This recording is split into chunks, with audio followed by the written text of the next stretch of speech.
Hello beautiful soul! Welcome back to my channel. This is my channel for Japan, Kabayan Sagittarius. This reading is for you. Tingnan natin na iyong May 3 to 9, 2026. Maraming salamat muna sa inyong lahat, sa inyong mga suporta, sa inyong mga likes, sa inyong mga comments, sa mga nag-hypes ng video, yan, sa mga hindi nag-skip, syempre, ng ads. Yan, sa mga bagong pasok, sa subscriber ko. Sa inyong lahat. God bless you all. Sa mga nagpa-personal reading, marami ding salamat. Kung gusto niyo talaga na energy niyo lang, gusto niyo makuha natin, all the details is in description below. Pakicheck na lang. General reading tayo sa Sagittarius ha. This is a general reading. Energy reading. Kuha tayo na iyong angel's number this week na dapat mong malaman. Sagittarius po. Your angel number. Oh! Tinago ni ate. Ay, ang ganda! Talaga po. Meron kang 2, 12, 25, 32, and 16. Baka related sa yung number na yan or yan yung mga number na lucky mo. Okay. Meron kang Sagittarius, Leo, Capricorn, and Taurus. Okay, sa sitwasyon mo is may mga kasiyahan or may mga positivity happening to your life. Nandun sa point na yun. May mga bagay ka daw na iniisip. O nandun yung point na may mga bagay ka na kakausapin. Kasi may communication ako na nakikita. Sa iba dito, may mga bagay ka daw na parang transformation, babaguhin something. O mangyayaring pagbabago. Nandito rin yung point na pag-iisip, nagkakaroon ka ng mga reflection from the past or pwede may mga reflection na nagaganap o nangyayari sa iyo na naaalala mo pwedeng nado sa point or handin yung point of worrying situation sa iba. May mga sitwasyon daw na kailangan i-progress o may mga bagay ka na talaga na ipaprogress this time. May mga bagay ka na gusto mo panindigan o paninindigan mo. Handun din yung point na may mga pinag-iisipan ka na gusto mo aksyonan or may mga dinidesire ka this time sa iba sa inyo. There's a lack situation ako na nakikita sa iyo. Growth, achievement, abundance. Iba dito is higit pa sa hiling mo darating. Yan ang sabi dito. May mga pagtulong, either may tutulong sa iyo or hihingi ka ng tulong or may tutulungan ka, vice versa. Nandito rin mga tao na malapit sa iyo or connected sa iyo na maaaring isa sila o isa doon sa mga yon yung nakapagbibigay sa iyo ng feeling emotions, no? May mga ganong sitwasyon. Sa iba naman sa inyo is may mga taong madaldal o mga chismis o pinagchichismisan o pinagdaldaldalan ka. May mga anxiety sa iba o mga small problem na pagdadaanan. Sa iba naman dito is may mga parating na excitement. Sa iba sa inyo, may mga iniisip, may mga pag-iilusyon na ako nakikita sa iyo. Iba dito, you are inspired. Or may mga bagay ka na ini-imagine, may mga papuri, or sa iba sa inyo is andun yung point na feeling emotion, mga ganun sitwasyon. Ako nakikita dito, may mananalo po. Maraming klase ibig sabihin na panalo. Pwedeng iba sa inyong mga Sagittarius, mananalo kayo sa gamble. Malaki man yan o maliit or a blessing. Or may mga bagay na hinihiling mo na makakamit. Pwedeng nahado sa point na yon. Sa iba ha, yon. Sana energy nyo. Yung mga bagong opportunity na darating, small happiness, malaki man yan o maliit. Sa iba sa inyo is there's a chance and hope na luck, may luck na darating. Magkakaroon doon ng mga partnership, dealing, or nandun yung point na may iba dito kontrata, may mga contract situation. Yan, baka may makipagkasundo sa'yo, di ba? Kung saang aspeto ng buhay mo yan. O kaya is may tao na magpa-promise siya sa'yo or ikaw magpa-promise ka sa kanya. Or sa sarili mo, maybe. Baka may mga sitwasyon na magpa-promise ka na ganito na gagawin mo, ganito na gagawin mo, mga ganon. O someone who's connected sa'yo. Sa iba naman sa inyo is achievement may ma-achieve ka talaga. Yung iba inspired. Yung iba dito may mga kahilingan o dreams na kailangan mo daw talaga i-progress ito. No? Meron may mga gumugulo sa isip mo. Tingnan natin repeating numbers mo. 0303. Yung iyong angel numbers. Taking a chances. Baka nakakita ka ng 0303. 0 kasi is an ending and the beginning. 3 also is the growth or your creativity. And 3 plus 3 kasi is 6. Diba? Kung titignan mo to, we have the 6. 1 plus 5, 6. 1 plus 5 is 6. 666. Titignan mo to, we have the 222 is equivalent of 6. Kung titignan mo to, we have the 6, the ending and the beginning, we have the 6. And we have the 9. Baka nakakita ka ng mga repeating numbers. There's a victory and success happen into your life. Meaning, achievement and luck ito, no? Sa ibig nyo. At this is a growth. This is a big break sa'yo. Magkakaroon ka ng mga alignment at mga tao. Sabi, di ba, sabi ko sa'yo may commitment ka. Like I told you, may mga commitment situation ako na nakikita sa iba, sa inyo. Success and wealth, bago ng iyong cycle ng buhay. And also the 9 kasi is the fulfillment to ha. Yung iba sa inyo is what goes around comes around. O yun, may good luck ka. Iba dito may spiritual awakening. Oh, di ba? Congrats! May good luck ka. Ia-alight ka na universe. So, yan, may big break sa iyo. Congratulations! The good luck and the big break is coming. Success, knowledge, friendship, impatient, freedom, optimism. When chances present themselves, seize them and do something out the ordinary. Whether in your professional or personal life, you will find success. I told you, growth to luck. Ito, commitment. Os ito na is, siguro na doon yung point na marami ka na talaga siguro iniisip. Pero you will be success. No, kasi andito rin si Star. Diba? Success by welcoming creative impulses and having faith in your own abilities. Kasi may ability ka na kaya mo itayo ang iyong bandera. Sabi ganun, ano? Trust in a chance and take a risk on opportunities that could change your life for the better. Parang sinasabi dito, meron kang i-end na sitwasyon. Or sa iba naman sa inyo, may sitwasyon na magtatapos na at ito na ang simula ng iyong paglago. Kasi we have the 666. Yun. Congrats! Energy ni Sagittarius. May 3 to 9, 2026. Energy po. Ganda ng card mo. Oh, 6 again! Tumaya kayo si ate may magpasugal no? Your energy. Energy po ni Sagittarius. Okay. When it comes sa iyong energy, sa energy mo is nandun yung sitwasyon, may mga ikakagulat, ikakabigla, o ikakasya ka daw na isang sitwasyon sa buhay mo. Hindi ko alam in what way. Ganon. And also, yung energy mo is nandito rin yung point na may mga paghihintay. Pwede may mga hinihintay ka, maihintayin ka, ganyan. Nandito yung point, then, ang nakita ko with comes sa iyong energy na iba sa inyo is, magkakaroon ka ng, yung iba, parang may mga plano akong nakikita sa iyo May mga plano akong nakikita sa iyo, either may mga plano ka na gusto mo kausapin to, gusto mong gawin to, gusto mong i-force to, mga ganong sitwasyon. O kaya naman sa iba naman sa inyo is, may mga bagay ka daw na magdadalawang isip kung maninindigan ka ba or aaksyonan mo na or mga ganung bagay. May mga ganung sitwasyon ako nakikita sa iba sa inyo. Sa iba sa inyo is maari din na may mga bagay ka na gusto mong i-discover this time. Ganon.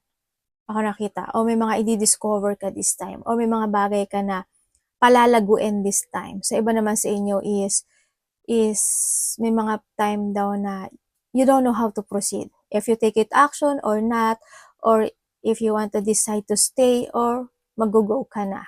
Nagkakaroon ng mga anticipation situation sa iba sa inyo. May mga bagay na pwede na makakapagpa-worried o may mga makakausap ka na pwede ka ma-stress, ma-worried, ma-anxiety, or may mga bagay o sitwasyon na mahahata ka ng nakaraan sa iba sa inyo, or sa iba sa inyo may mga insomnia kayo, migraine, or pagising-gising, kulang sa tulog, night shift, or maaga ka nagigising, pwedeng nando sa point na yun.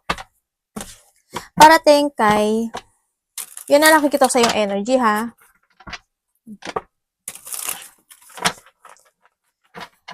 Parating po kay Sagittarius, Universe. Parating kay Sagittarius, Vision.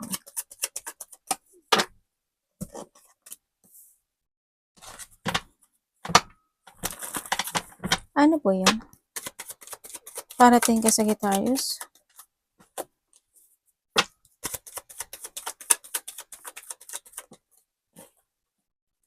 Oh!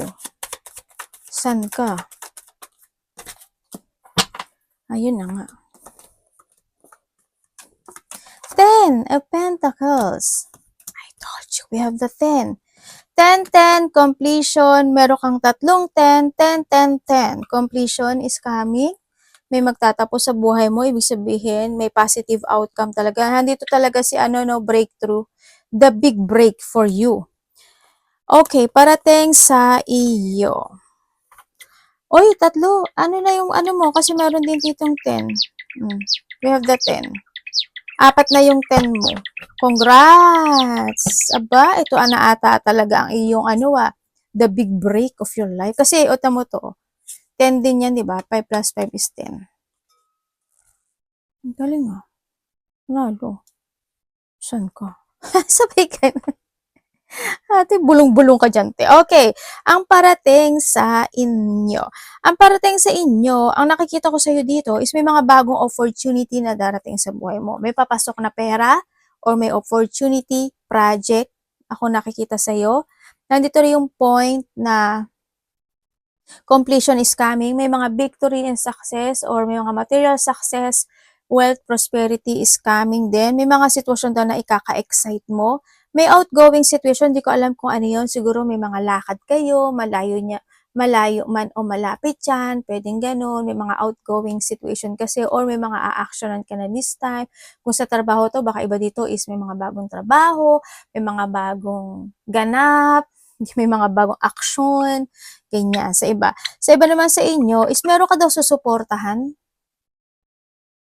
Hindi ko alam kung kasama mo sa trabaho yan or a part of the family or makaka-receive ka ng suporta, vice versa. But there's a support situation. May nakikita ako matanda. Pwedeng mas matanda ito sa'yo or matanda siya. Pwede sabihin hindi siya matanda kasi nagdadalawa yung 10 eh. Nag-aapat pala yung 10. Basta kapamilya. Oh, yun, na nakita ko. Pwede yun yung sinusuportahan mo or may susuportahan ka. Tanda man yan o bata. No? Or babae kasi may babae rin kasi ako nakikita eh. And then also, ang parating din sa iyo, yun nga sabi ko, di ba, mga ikaka-excite ka na sitwasyon.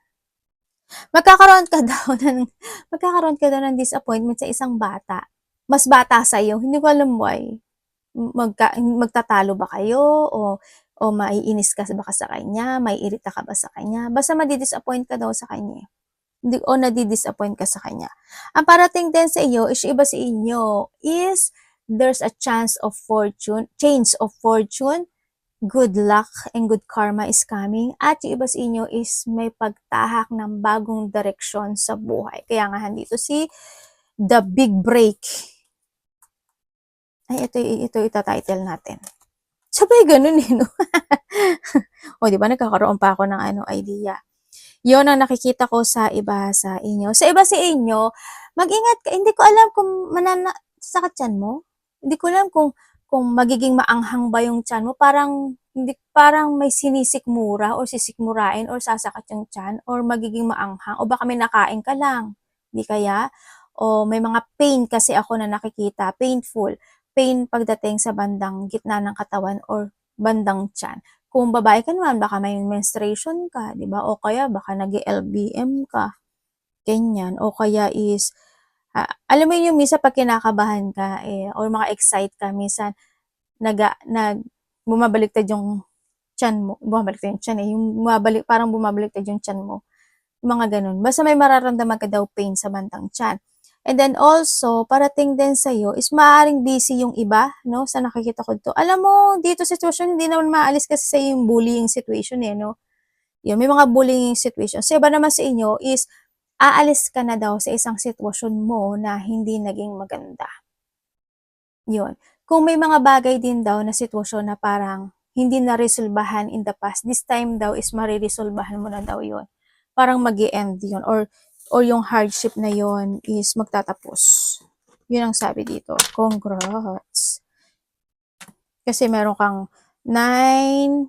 So, ano na pala, 5 na pala yung 10 mo. And the 9 and the 1 is equal to 10. Congrats sa inyong lahat. Diba ang ganda ng card? Sana all. Tingnan natin, dapat mong iwasan. Dapat mo iwasan ni Sagittarius. This week.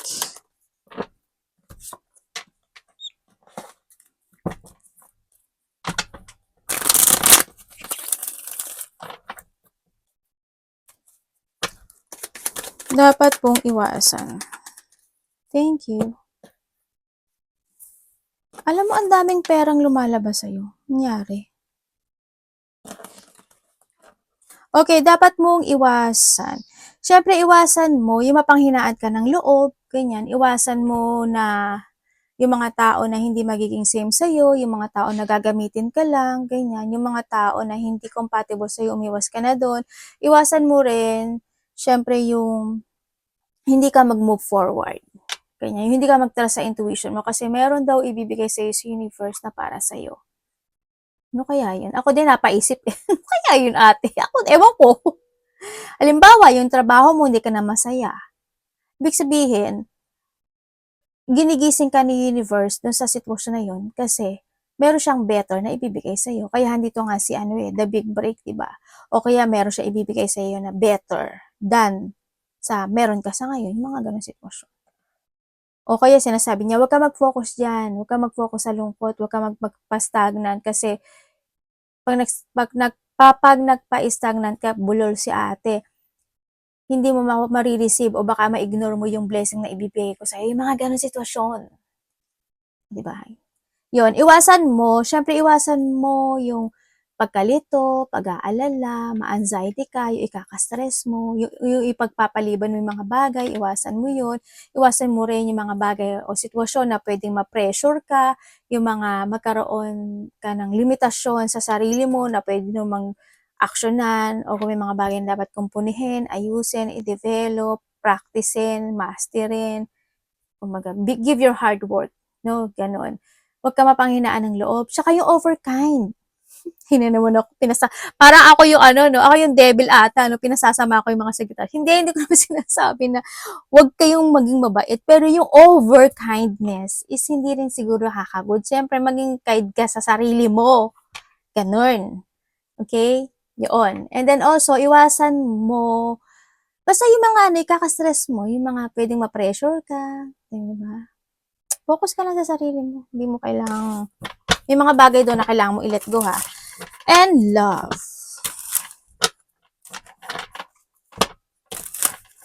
Love po, kapatid, anak, magulang, karelasyon, kaibigan, pamilya, Sagittarius in love.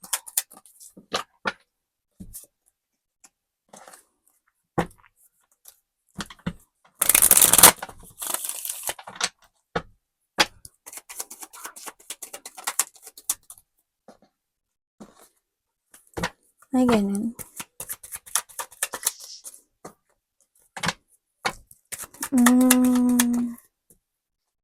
Okay, kung ikaw is single. Kung ikaw is single,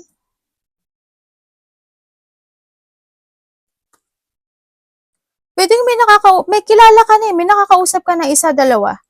Iba dito, 3 to. Pwedeng a friend, kasama sa trabaho, or makakilala mo siya sa friend to friend. Mga ganyan. Yun ang nakikita ko sa iba sa inyo. No? And then also, sa mga nagkahiwalay naman, yes, nagkaroon na ng paghihiwalay, no, sa iba. Kumbaga nandun yung point na parang, kasi isa sa inyo kasi makasarili. Sa Kim, makasarili. Nandun sa point na isa sa inyo medyo matigas. No, hanggang sa dumating na lang din na napagod na rin yung isa, ganyan. O pwede rin yung iba sa inyo, nagkaroon talaga ng ibang relasyon o may third party. Kasi kung titingnan ko dito sa nakuha kong energy, either yung karelasyon mo, meron ng family o may connection, baka ikaw yung third party, or sa iba dito is, hindi siya love actually, no? Ano siya a friend? Kasi tamo, puro pera siya, oh. Friend connection? Ano to? Ano? Friends with benefits ba kayo? Or sa iba naman, kung hindi naman friends with benefits, yung iba sa inyo is, ang turing niya lang sa'yo talaga is like a friend. Mga ganon. Or talagang, kasi syempre, nag-fade away na talaga yung love. Kasi syempre, di ba, kaya nga kayo nagkahiwalay, yun. Yun na nangyari. And then, kung kayo naman, pero nagkakaroon ng pagsisisi, no?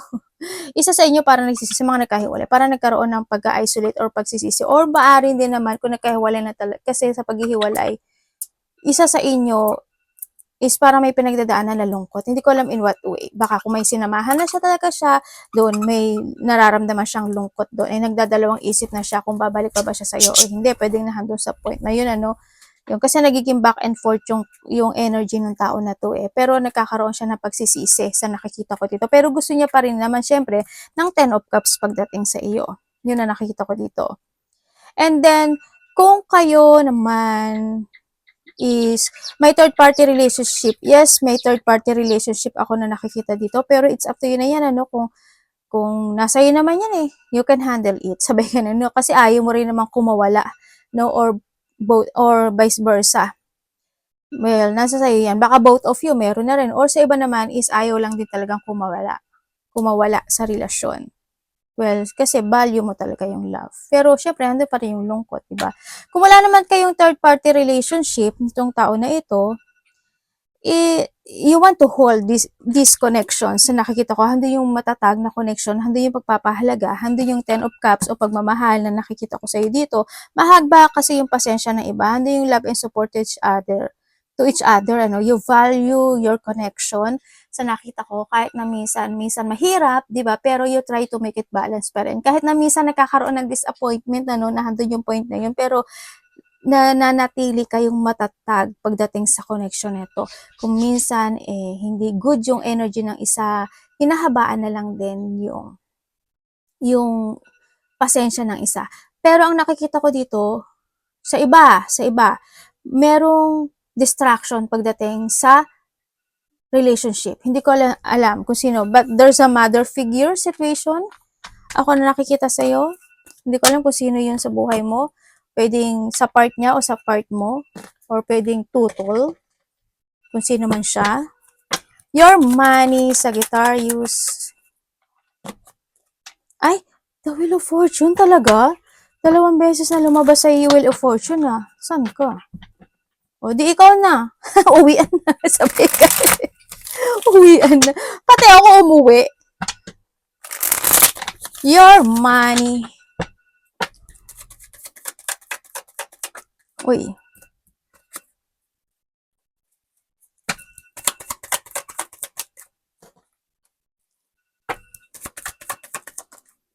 Okay, pagdating sa iyong money. Uy, 10 Ang dami mo namang 10. Pagdating sa money mo, ang nakikita ko sa iyo ay magbabago yung buhay mo this time. Kasi maraming opportunity na darating sa iyo.